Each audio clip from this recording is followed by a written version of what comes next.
So now when you're throwing bait on the bottom, so this is anytime you're throwing a lure, you throw it out there, you let it sit on the bottom, and you kind of just drag it along. And my favorite lure for doing something like that is a skirted jig. So that's what this is.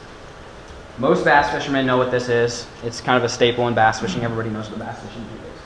But what a lot of guys don't know is a lot of different things you can do to these. You can modify these more than any other lure out there. You can turn a bass fishing jig into just about any type of forage. You can make it look like anything. And so I'm going to talk about a couple different things that I like to do, like I did the other one. So the first one is a chunk trailer. That's a chunk trailer. Zoom makes the official chunk trailer, but there's a couple other companies that make something similar. But anything that looks like a crawfish, basically, is a chunk trailer. That's what it'll look like once you put it on a jig. The times you want to use a chunk trailer is when you want less action. By action, I mean less movement. So if the bass are lethargic, which means they don't want to move around, they don't want to chase things, you want to make it as a simple meal, easy meal as possible. Bass don't like to work for their food. They just like to walk over, or swim over there and eat a lure and just call it a day. They don't want to chase stuff around. So if you get that vibe from the fish, like they're just not chasing a frog on the top or a chatterbait, try something like this with a chunk. It's a little bit slower. Like I said, it's for lethargic fish. So let's say if the water opens up right now, this is something I would throw, because it just doesn't move a lot, and you just kind of drag it on the bottom really slow. And it's a larger presentation. So that's a good sized lure, and they make even bigger trailers than this, and bigger skirts than this. So it's a big bulky presentation when you're using something like a chunk. So the next trailer that you can put on a jig is a kicking trailer. By kicking trailer, I mean something that moves a lot. It doesn't just kind of flap, it flaps. It moves a lot, it has a lot of commotion. And that looks like something like this. So I have that exact trailer on this. It looks very similar to the one that you're going to be seeing. But those little pinchers right there, they have a little lip on it. And when the water hits it, it makes them freak out. And it goes like this and it flaps. You want to use that when the bass are active. So if there's active fish, they're chasing fish around. It's springtime when they're feeding up, or fall when they're feeding up. You might want to throw something like this. A lot of bass eat out of reaction. That's the thing with the bass, they're opportunists. They don't always eat because they're hungry. They eat because it's there, and they don't know when their next meal is going to be. So again, they don't always eat it because they're hungry. They eat it because it's there. And a lot of times when something moves a lot and flaps a lot, that's what gets them to trigger to bite. So using something like a kicking rod, this is what I use most of the time. Anytime in the summer I'm throwing a jig, most of the time I'm throwing something like this. So those were two different trailers you can use. And then this is something you can use to modify your jig. And that's turn it into a finesse jig. So essentially you can take this jig and you can make it look like that. See how those hairs are standing up? What they did was they cut it just like this. They took the top half of the jig and they took scissors and just snipped it. That looks, in the picture they look the same size, but you can see here it's a very small lure compared to the ones that I'm passing around. So I call it a finesse jig. But it's the same lure. That's the thing, is you don't have to buy one of these and buy one of these. You can turn that into that. So that's just another modification you can do. When you would want to throw something like this is, again, if the water were to open right now and it's super cold water, bass don't want to move a lot. They don't want to eat something that's going to put up a fight. They want a super easy meal. Something really small like this just looks like a piece of candy to them. It's not going to put up a big fight. Cold fronts. A lot of bass fishermen blame not catching fish on cold fronts. They say they were biting last week or they were biting yesterday. Cold front rolled in, they don't catch any fish. That's when you need to turn that. If they're biting on a jig yesterday, cold front rolls in, you need to turn it into that. That's when you're going to catch fish, because it's a smaller presentation. Bass don't like to eat big lures when a cold front rolls in. High pressure system, anything like that. Make sure I'm not missing anything here. Clear water is another thing. Those pinchers, those will not flap like this. That skirt is half the size of that. So you want to use it in clear water so the bass can see this. The bass are not going to know that's there unless they visually see it. Versus something big and bulky like that, they can probably feel that through their lateral line, but they're not going to feel something like this as well. So clear water, cold water, and just anytime you're not getting bites in something like this, always just downsize. That's one huge thing I always tell people, especially in like YouTube videos, is if you're throwing a lure and you're confident you should be catching fish and you're not, size it down. Put a smaller trailer on it, trim the skirt up, do something like that, just to entice the bass into eating something a little bit smaller. Any questions? Yes? You've been passing around different jigs with different size heads. Can you talk a little bit about that? Yep. So let's see, the first one I passed around, that's just like your standard head. It's nothing special. It's a New Tech branded jig, and it's kind of like an all-around. The second one that I passed around, the bigger head, it's a football head. Where you want to throw a football head looks a lot like this. It looks like a football. It's kind of flat on one side. That's when you want to throw around rocks, because the way it's shaped, it just doesn't get buried down in the rocks as often. I guess, do you want to know about size as far as weight-wise goes, or the shape? That too. Like you said, the first one was pretty small. That one's pretty big. Okay. So. 3/8 is probably my go-to size. Yeah, 3/8. That's my go-to size. I usually don't go any smaller than a quarter, and I don't go too much bigger than a ½ ounce. And I usually pick that based off of the wind and how deep I'm fishing. So if it's windy and you're throwing something really small like this, it's going to take days to get down to the bottom. So you want to step it up. But then there's times where if it's super calm and you're only fishing at 2 feet of water, you don't want something that's going to plummet and hit the bottom and make this huge commotion, because it's going to scare the fish. You want something that's subtle. Usually quarter to about ½ ounce is usually. A lot of pros just go ½ ounce. That's like probably the most common. I like 3/8. I like a little bit slower fall rate. What other questions? Yes? Talk about weed guards a little bit. Weed guards. Okay. So for those of you who don't know, that bristle thing, that's a weed guard. What it does is it protects, if my laser is like a stick or something that comes running into this, that's going to run into that bristle guard, and it's going to move up and go past it, and it won't get hooked right there. So that's what they're for. They're made to throw into a brush pile and not get hung up. There's a couple different things you can, a lot of people, they'll trim the weed guard. The problem with the weed guard is it prevents you from catching a lot of fish, unfortunately, because when the bass bites, sometimes his mouth will not penetrate past that weed guard and get hooked. You'll just pull it right out of its mouth. What a lot of guys will do is they'll fan this out and they'll cut a few strands off. Just like I trimmed that skirt to look like that, you can do the same thing. You can just chop half of those things off. It just makes it a little softer. So it kind of depends. If you're throwing in a big bush, you want to have a thick weed guard because you don't want to get hung up. But if you're throwing in open water, just swimming the jig back, you almost don't want a weed guard. The rule is if you don't think you need a weed guard, if you're not throwing somewhere where you're going to get hung up, just cut it off, because you're going to lose fish in the end if you keep that weed guard. I can't go through all the jigs that have on the market because there's probably 100 of them, but there's some standard ones. There's a football head, and the football head looks like a football. It looks like a football on the side. That's good for rocks. They have skipping jigs. Skipping jigs have a flat head, so the bottom of it that would like hit my hand right here is flat. So it's just like a rock. If you want to skip a rock, you don't grab a round rock, you grab a flat rock, right? Same thing with the jig. You want to grab a flat-headed jig.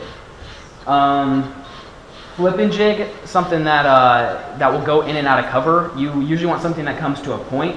So if you use a Texas rig, I don't think I have a Texas rig on here, but the weight is shaped like a bullet, so it starts here and it kind of comes up. The reason why they do that is because it goes through cover easily. Same thing with the jig. So if you're fishing a jig in super thick stuff, you want to have a jig head that comes, that's kind of rounded right there and that's flat. You want to have something that comes to a point right there to make you go through the cover a little easier. Yes? Will you fish them different heads, different styles, and you fish differently? Sometimes, a lot of times I'll swim a jig, and usually when you're swimming a jig, you want something that's shaped like a spinnerbait, how spinnerbaits heads kind of come to a point. The same thing, anytime you're just trying to cut through the water column or cut through brush piles or anything like that, you want something that comes to a point. Normally you can't really skip a football head because it's rounded. Like I said, you want something that's flat on the bottom. You get something like a football head that's rounded on the bottom, it's going to be kind of a pain to skip. So you really just, how I just said, the 3 different ways I fish it is kind of how how 3 different ways that they're used is how I would fish it. If I want to fish rocks, I'd grab a football head. If I want to skip docks, I want to grab something with a little bit of a flat head. Yes? You mentioned that you tie directly to the frog. Do you tie directly to all your lures? Not all of them, probably 95% of them. I don't like tying connecting knots. You lose so much strength. Like I said, if you're using 30-pound braid and you tie a connecting knot, you're sitting there with maybe 10, 15-pound test. It just cuts it. I get arguments all the time with people saying fish can see line. I don't think they can. Some people think they can. I think it comes down to if the bass are really finicky, they don't want to eat lures, you have to kind of entice them, then having something clear like fluorocarbon might help you. But day in, day out, I put braid on probably 90% of my pulls and I fish around here and I think I just do fine catching fish. So if you can get away without using a leader, do it. But a lot of fishing is mental. If you think the fish can see your line, then you need to be tying a leader. Because if you're not confident in the lure you're throwing, you're not going to catch any fish. That's the number one thing in fishing. You have to be confident in what you're doing. So, what was that? You can use those. The one thing you're going to be careful of is if you do end up catching like a 5-6 pound bass, they can bend them because they're not very strong. But more than likely, you won't bend them out. I know a lot of guys that start out, they don't want to tie knots over and over, especially if you're taking kids. If you're taking kids fishing, use snap swivels. So you can just change out a crankbait, you can give them a jig, you can give them a worm. I mean, I've used them all the time, and I've never really had an issue with it.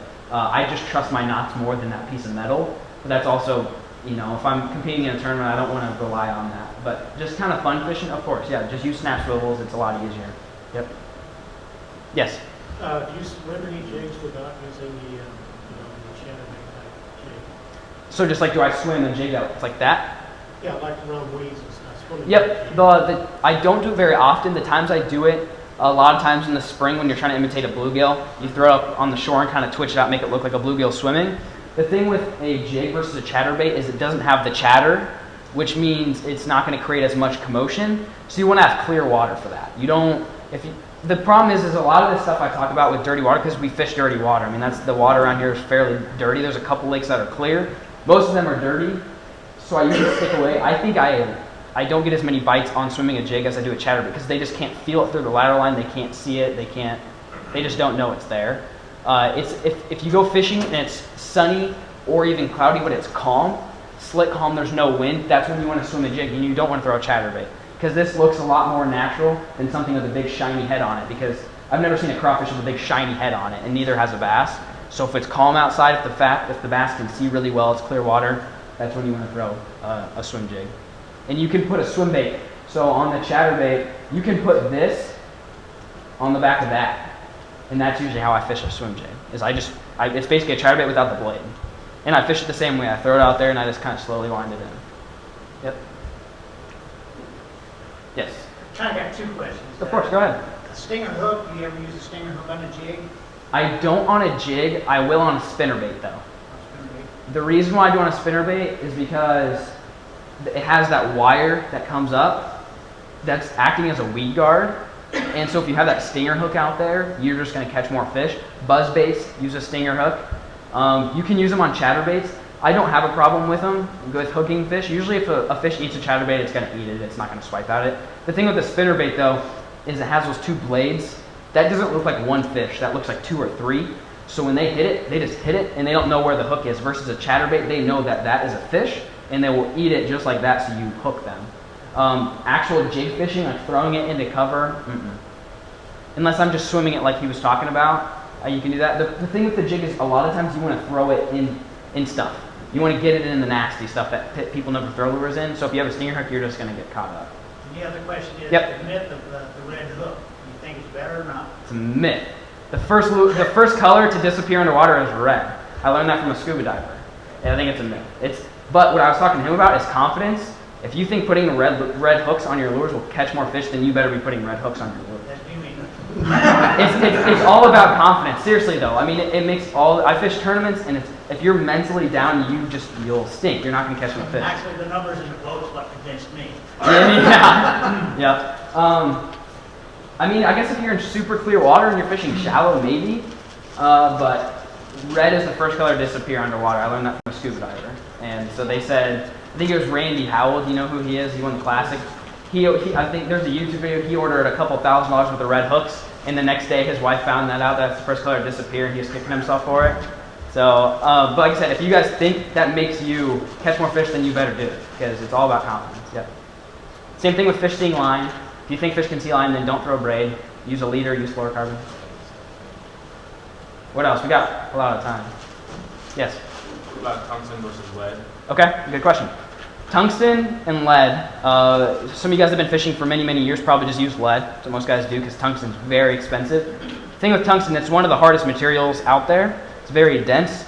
So when you're using a 1/2 ounce weight, it is half the size of a lead weight. The smaller the weight, the better, because that's less of lure to get inside the bass's mouth to hook them.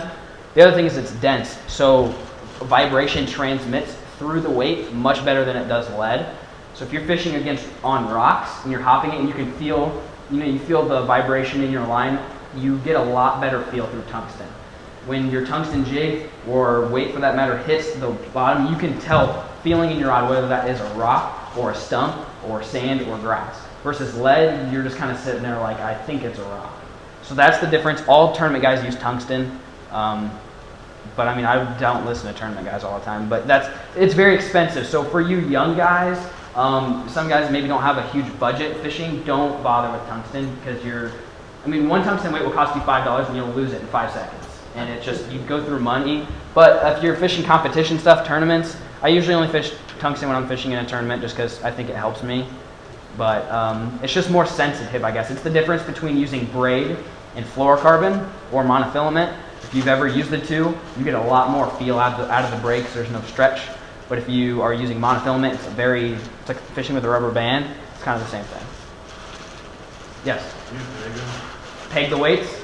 I have a YouTube video about it. Did you watch it? Yeah. Pegging your weight. So you use bobber stops, like little rubber things, and you basically put the weight down to your lure. There's a couple different reasons why you want to use it. You don't want to use it unless you absolutely have to. I think you lose fish if you always use it, but I always use it. The time you want to use it is it basically keeps the weight up against, it makes it like this. It keeps the weight up against the lure. So if you have ever cast a Texas rig without it, your weight might be over here, but your actual lure is over here. So then you don't really know what you're feeling. Your weight might be on a rock, but you're in sand. You don't really know what's going on. That's when you want to peg your weight. You want to keep it all in one piece. The only problem with pegging is that weight is right on the front. So if if you guys have all been bass fishermen, you know bass jump to throw your lures, right? They don't just swim and come into the boat nicely. They throw a huge fit when you hook them. So when they jump and they shake their head, if that weight is connected to that lure, that weight is moving that hook around when they jump, and that can sometimes throw the hook. Versus if there's no leverage there, then they can't throw it. So I guess it just kind of depends. If you're fishing grass, you want to use a peg. Anytime you're just fishing tight cover, stuff like that, you want to use a peg. But if you're fishing open water, you're just chucking it out there and kind of just bringing it in slow, don't use a peg. Nope. For those of you who don't know what Lucky Tackle Box is, it's these things. You probably saw them at my booth. It's a monthly tackle box subscription company. And so instead of sending you a magazine, they send you a box full of lures. And they have different tiers. So they have one that's for $15, and then they have these black ones, which are $25. And if you pay $25, you're going to get more lures. There's a couple benefits of this. You pay $15, but they guarantee you more than $15 worth of stuff. And normally it ranges between $25 and $30. So if you pay $15, you usually get $25 to $30 worth of product, retail pricing. And I make a lot of YouTube videos about these guys, and I do a lot of product reviews for them. But for all you young guys especially that are wanting to get into fishing, I only went through 3 lures today, but I probably have 300 that I could talk about. And the only way that I've known about those, I'm not going to say it's from this, but this was not around when I was a lot younger and started fishing, but I wish it was, because it would have taken me a lot less time to learn about all the lures you can use for bass fishing. And just because I talked about those 3 lures doesn't mean you can't use all the 297 other lures out there to go catch fish. This is a good way to try new stuff. And so I'm giving away 2 of them today, so 2 people can try them. But if you want to go home and sign up, it's $15 for the normal bass box, it's $25 for the XL. If you use promo code Flair, it's my last name, F-L-A-I-R. If you use promo code Flair at checkout, they'll take $10 off your purchase. So it's $15 box, you pay $5, and you get $30 worth of stuff. So it's a pretty good deal if you want to try. It's a great gift idea. I've given a lot of this to a lot of people, especially young kids. You give them a box full of lures, they go crazy, and it doesn't cost you a bunch of money. So I'm giving away 2 of them, and we do birthdays. Anyone have a birthday today? How about within the last week? Uh-oh, that was a bad idea. What? No, there might be multiple people. Hang on. We got to do math here. I don't like that. But how many do you have? 2? No, raise your hand if you had a birthday within the last 7 days. Okay, well, I thought I saw it for everyone. Go ahead. Happy birthday!